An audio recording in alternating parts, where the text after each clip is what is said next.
If you feel comfortable, close your eyes.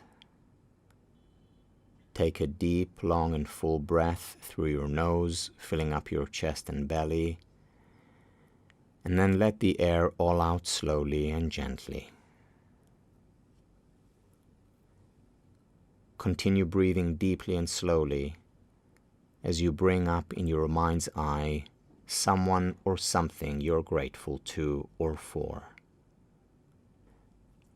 Breathe and appreciate.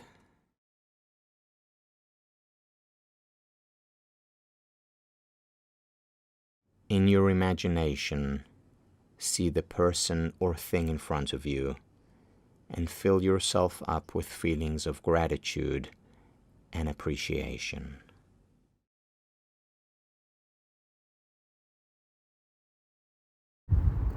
What did Jesus say? That's right, I am the light of the world, and I promise that this collective worship will be shorter than yesterday's. Good morning, everyone. In collective worship, we've been looking at fair trade. It's not just food that's fair trade. This is a film about football and fair trade.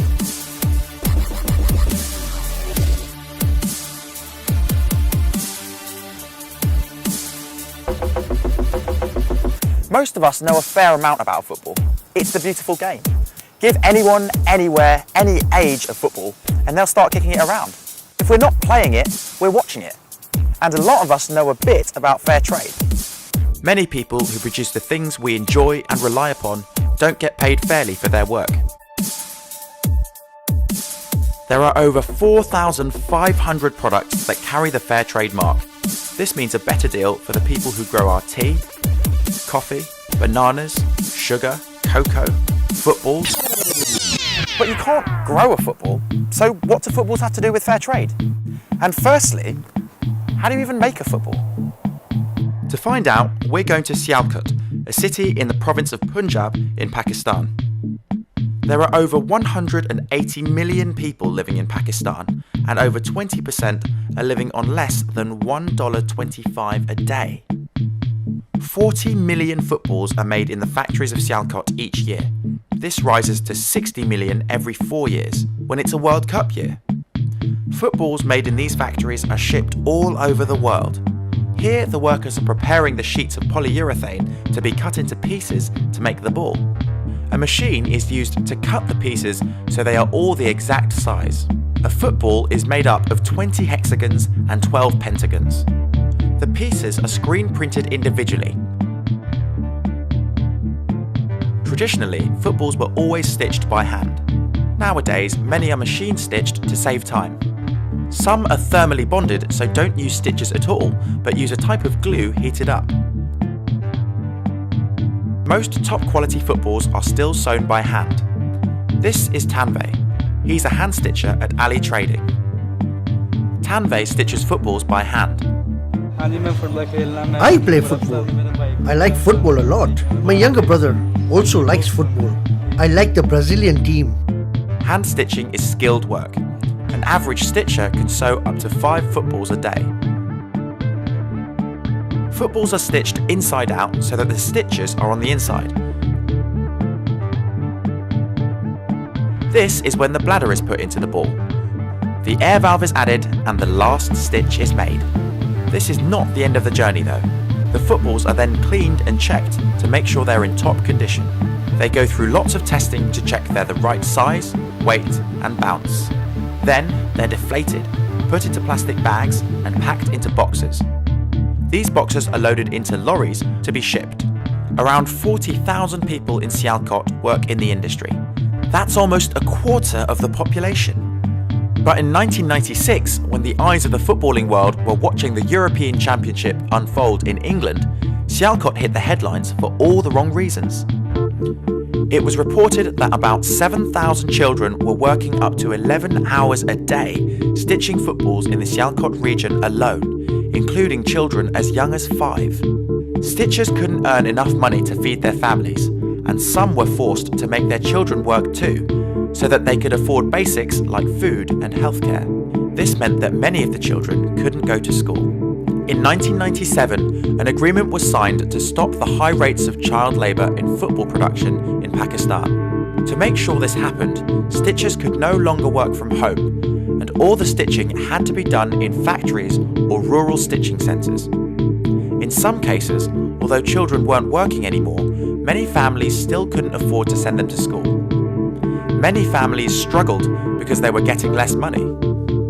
This is because the workers and stitchers don't always get a fair wage for the work they do.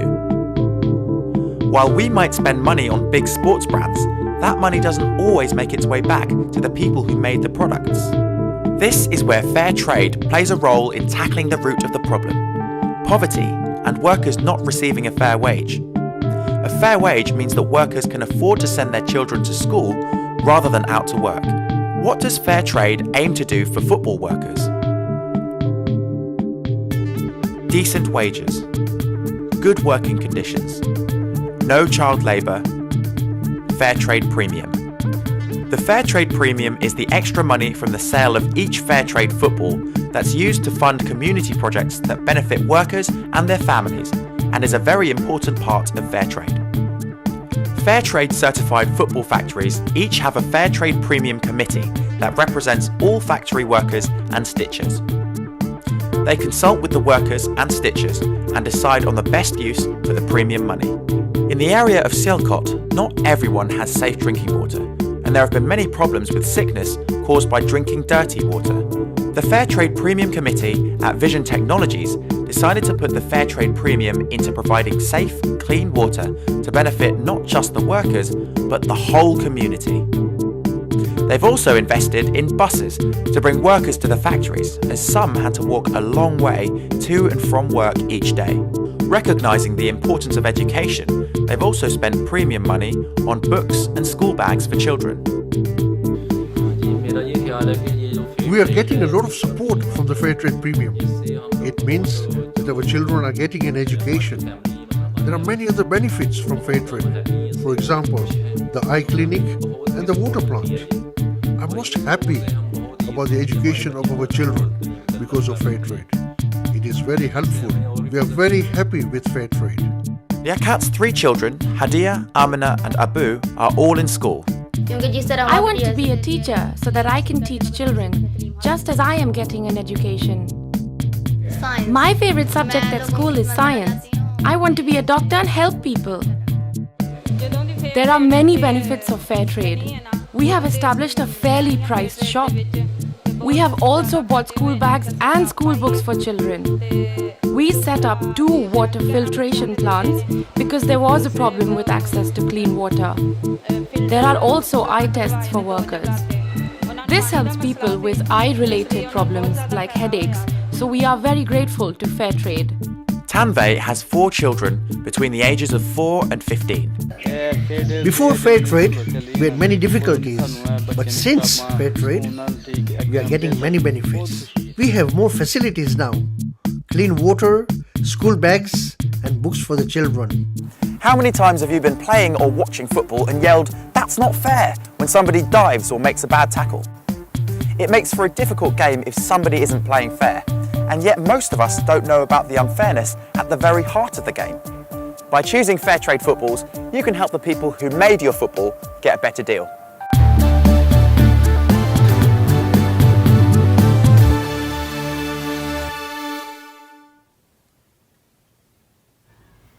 And if you like this prayer to be your prayer, it's Amen at the end. You're welcome to look at the candle flame, where you can put your hands and your eyes together. Dear God, thank you that you've given us a sense of justice and fairness. Help us to think about being as fair as possible in everything we do. Amen. Well, that concludes our collective worship for today. Remember, work hard, be kind, look after yourselves, and we'll see you around school.